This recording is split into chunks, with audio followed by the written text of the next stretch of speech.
Muchísimas gracias, presidente Javier Milei, por hacernos el honor de participar en la inauguración de este evento tan importante para el futuro de la región.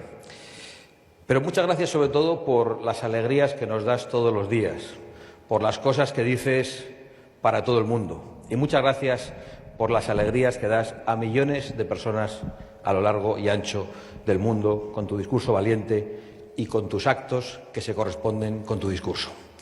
Queridos amigos, muchas gracias por vuestra asistencia. Queridos amigos de Argentina, de Venezuela, de Bolivia, de Brasil, de Chile, de Honduras, de Venezuela, de Paraguay, de Colombia, de Hungría, de Estados Unidos, de Italia, de Uruguay, de El Salvador y queridos amigos de España también. Es un honor poder participar en esta inauguración del tercer encuentro regional Foro Madrid-Río de la Plata. Y es un honor poder hacerlo junto al presidente Javier Milei. Déjenme contarles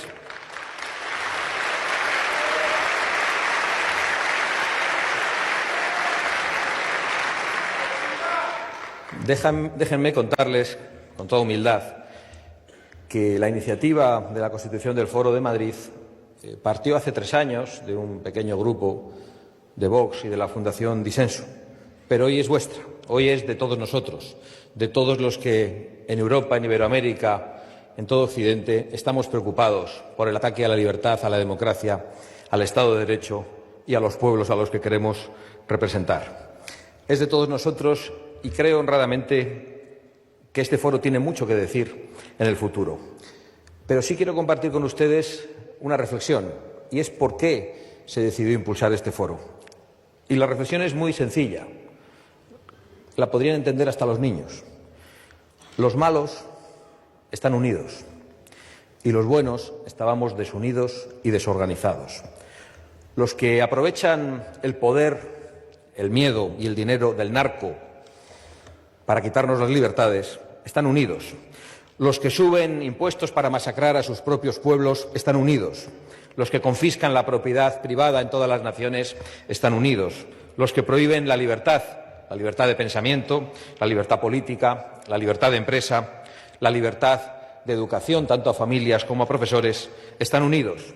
Los que imponen agendas globalistas como la agenda woke, la agenda de género, la agenda 2030 o la memoria histórica que pretende imponer la ultraizquierda, o los que imponen nuevas religiones como la dictadura climática, todos ellos están unidos. Y frente a ellos no había una organización, una estructura, una voluntad de cooperar. Y eso fue lo que impulsó la constitución del Foro Madrid hace 3 años. Y es para mí un orgullo ver hasta dónde ha llegado. El Foro Madrid significa hoy algo muy importante. Y es que los buenos empezamos a estar organizados y empezamos a estar unidos. Y los buenos, dicho para que lo entienda todo el mundo, hasta los niños, somos los que defendemos la libertad en todos los órdenes. Somos los que defendemos el derecho a la vida de los niños en el vientre materno. Somos los que defendemos la propiedad privada como elemento indispensable para nuestra libertad. Somos los que defendemos la democracia de verdad y que ésta no sea robada por ningún ente global. Y somos los que defendemos el Estado de Derecho y la separación de poderes. Y los buenos tenemos el deber de estar unidos por encima de pequeñas diferencias, por encima de ideologías, porque lo que nos une es mucho más importante que las pequeñas cosas que nos separan. Y el enemigo que tenemos enfrente es mucho más peligroso de lo que podemos imaginar. Y por eso debemos estar unidos contra el cártel de los soles, contra el Grupo de Puebla, contra el Foro de Sao Paulo y contra cualquier forma con la que quieran denominar a eso que llaman nuevo socialismo del siglo XXI, que no es más que el neocomunismo que se atreve a usar el crucifijo y la Biblia después de perseguir la religión durante años, el kirchnerismo, el sanchismo, el petrismo y todas las versiones del crimen organizado que representa el socialismo en todo el mundo. Porque el socialismo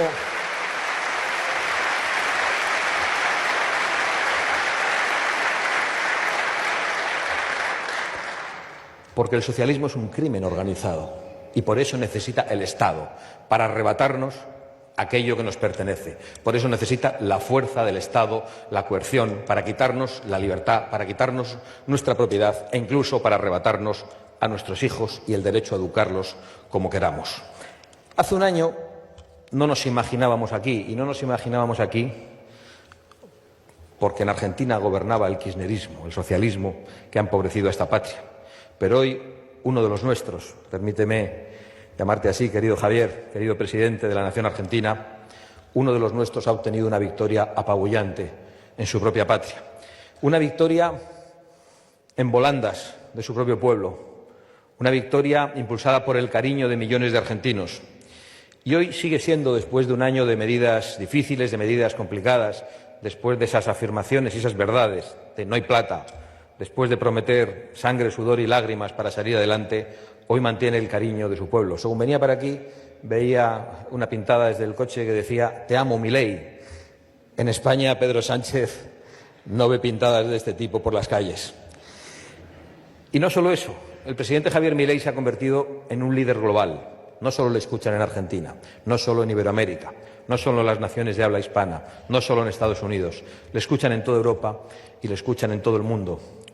Todos los seres humanos, todas las personas que creen que la libertad, que el derecho a la vida está por encima de todo y que la Agenda 2030 es un intento de arrebatarnos todo ello. Gracias, querido Javier, por tu compromiso y por tu valentía.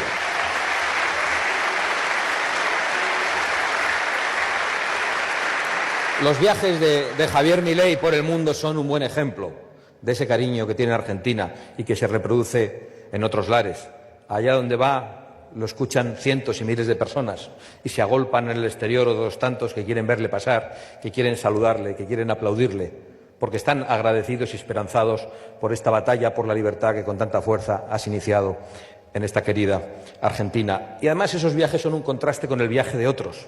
Cuando viajan Lula, Petro y compañía por España, lo que se encuentran son en las calles los gritos de los exilados, los gritos de los opositores, los gritos de los perseguidos que han tenido que abandonar sus propias patrias como consecuencia del socialismo que les ha hecho imposible vivir en su propia tierra. Y por eso creo que puedes estar muy orgulloso, porque tú peleas con la palabra y con el apoyo del pueblo y otros pelean con la fuerza, pelean con el narco, porque nos tienen que quitar la libertad y para ello incluso están dispuestos a robar las elecciones, como han hecho en muchos lugares y lo acabamos de comprobar muy recientemente. A pesar de la esperanza que Javier Milei nos ha generado a todos, eso no nos puede nublar. Se ciernen gravísimas amenazas sobre el mundo libre. Viejas dictaduras se enquistan y parece que jamás podrán desaparecer. Cuba ha sido ahogada en la ruina, en el crimen, en la tortura, en los asesinatos. Y hoy tenemos el deber de acordarnos de los presos políticos cubanos, en manos del castrismo, que ha expulsado también a muchos cubanos de su propia patria. Venezuela acaba de afrontar unas elecciones con una extraordinaria movilización impulsada por María Corina Machado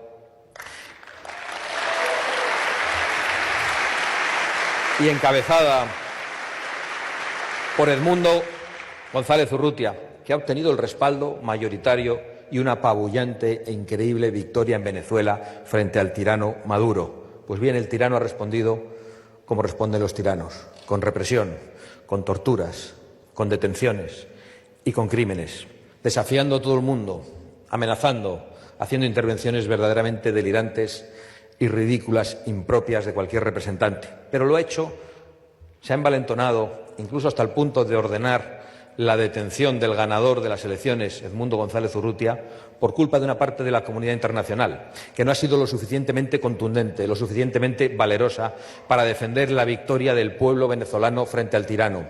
Todos esos que desde la Unión Europea o desde otras naciones se han negado a reconocer de manera clara, de manera contundente, a Edmundo González Urrutia como presidente electo y como presidente legítimo de Venezuela. Han contribuido al envalentonamiento del tirano. Y por eso nosotros tenemos el deber de apretar y de ser verdaderamente firmes y hablar solo desde la verdad de lo que ha ocurrido en Venezuela.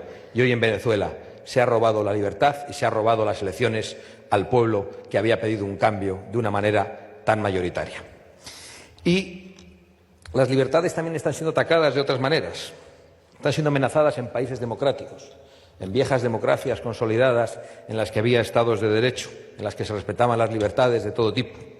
Hoy vemos cómo se ataca la libertad de empresa en Europa, cómo se ataca el derecho de las familias a educar a sus hijos, la libertad de cátedra de los profesores, cómo se limita la capacidad de los poetas, de los literatos o incluso de los cómicos para hablar con libertad.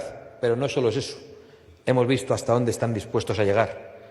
Esa herramienta de tantos ciudadanos a lo largo del mundo para comunicarse, para enterarse de las noticias, lejos de la manipulación política, que son las redes sociales, que ha sido X, ha sido cancelada por un juez que persigue a los opositores en Brasil y que ha quitado a los brasileños la posibilidad de seguir informándose libremente para perseguir a la oposición y para terminar con la democracia.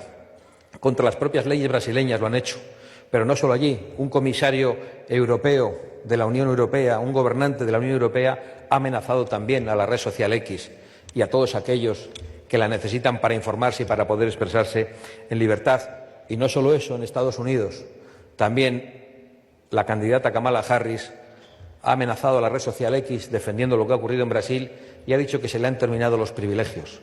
La libertad de expresión no es un privilegio, es un derecho humano fundamental, señora Harris. Y también en Estados Unidos hemos conocido cómo algunas otras plataformas han desvelado que habían actuado desde la censura a petición de las autoridades del gobierno norteamericano y para influir políticamente. Y todo eso es lo que tenemos enfrente. No es poco, es muy poderoso. Y por eso estamos tan esperanzados de lo que puede ocurrir también en noviembre en Estados Unidos, que será muy importante, que será decisivo para el mundo libre. Javier, gracias por ser un adelantado en esa victoria y en esa tarea. Permítanme ir por unos segundos a mi patria, España, madre patria o patria hermana, eso elíjanlo ustedes, también para muchos de vosotros, en la que hoy un autócrata llamado Pedro Sánchez, ahogado en la corrupción política, que compra el poder y la investidura como presidente del Gobierno, cediendo ante todos los enemigos de la unidad de nuestra patria, ante terroristas, separatistas y comunistas, ahogado también en la corrupción familiar investigada por los tribunales, se dedica a amenazar a los jueces, se dedica a amenazar a la prensa libre, se dedica a amenazar también a la riqueza y a la prosperidad de los españoles. Lo último fue en el día de ayer, donde dijo que iba a gravar a aquellos ciudadanos que tenían en el banco para vivir 100 vidas y que tenía que haber menos Lamborghinis y más transporte público. Yo no sé dónde el señor Sánchez ve Lamborghinis, yo no los veo por ningún lado. Él debe andar con los privilegiados. Lamborghinis hay en el campo, muchos tractores son Lamborghinis. El señor Sánchez no persigue a los ricos, el señor Sánchez persigue la prosperidad de todos, de pobres y de ricos. El señor Sánchez lo que quiere es ocultar su corrupción y lo que quiere es amenazar la prosperidad para crear una sociedad completamente dependiente, adocenada, que al final solo piense en comer y que no necesite la libertad para nada porque tiene que pensar en lo primero. Esa es la estrategia del socialismo, eso es lo que representa Pedro Sánchez, que está arruinando a los españoles, que se ha convertido en un ladrón de nuestra prosperidad, en un ladrón de la riqueza de los españoles, en un ladrón de las libertades. El señor Sánchez, bajo cuyo mandato han entrado en España 5 años. ¿Cómo no iba a ocurrir si en el Congreso de los Diputados ha propuesto, cómo no iba a ocurrir si en el Congreso de los Diputados ha propuesto regular de golpe a 500.000 de personas que han entrado ilegalmente en nuestro país? Pues bien, 3.000 millones de euros es lo que ha costado a los españoles humildes, a los españoles que no pueden salir adelante. Como en otras muchas naciones, vemos que los representantes públicos solo defienden sus intereses. Y en el caso de España, algunos se están dedicando a importar una inmigración de países que no tienen nada que ver con nuestra manera de vivir, con nuestra manera de respetar a la mujer, con nuestra manera de entender la democracia y la libertad. Una inmigración ilegal promocionada con el dinero de todos los españoles. Unas nacionalizaciones exprés que solo buscan alterar el sistema electoral y el mapa político para hacer que el socialismo permanezca en el poder hasta el final de los tiempos. Eso es a lo que nos enfrentamos en España, y otros enfrentan cosas más complicadas. Algunos enfrentan en Europa el ataque a su soberanía, y eso le ocurre a Ucrania, que padece la agresión rusa, de una Rusia envalentonada precisamente por la debilidad de muchos políticos europeos comprados por las empresas del gas ruso. Y le ocurre también a otras naciones que no solo ven atacada su soberanía, sino su existencia misma, como Israel, atacada por el peor terrorismo que ha habido nunca sobre la faz de la tierra, por un terrorismo demoníaco, absolutamente desalmado, que ha cometido los crímenes más horrendos e inimaginables para la sensibilidad de cualquier ser humano y que está teniendo, increíblemente, una vez más, el apoyo de la izquierda. Y a eso nos enfrentamos, al Foro de Sao Paulo, al Grupo de Puebla, a una Rusia que agrede, a una banda terrorista como Hamás, a una nación teocrática como Irán. Siempre son los mismos y ellos están unidos, y nosotros tenemos el deber de fortalecer nuestra unión. Hay que consolidar la alianza por la libertad y por la soberanía de las naciones, a pesar de esas pequeñas diferencias a las que me refería. Hay que reconquistar todos los espacios de libertad que nos han arrebatado desde hace mucho tiempo. Ninguna nación, ninguna persona está condenada por ningún tipo de determinismo histórico. No estaba escrito en ningún sitio que Argentina no pudiera deshacerse del kirchnerismo y que estuviera condenada para siempre. No está escrito en ningún sitio que los venezolanos no puedan deshacerse del tirano Maduro. No está escrito en ningún sitio que Israel no pueda vivir en paz como una nación más. No está escrito en ningún sitio que tengamos que aceptar de brazos cruzados la constante limitación de nuestras libertades y que tengamos que pedir perdón por defender aquello en lo que creemos. Y no está escrito que Sánchez sea una calamidad inevitable. Es una calamidad, pero no es inevitable. Vamos a reconquistar todos y cada uno de los espacios de libertad que nos han robado y vamos a ganar. Que nadie se equivoque, que nadie se desanime, que nadie se confunda. Muchísimas gracias. ¡Viva el mundo libre y viva la hispanidad!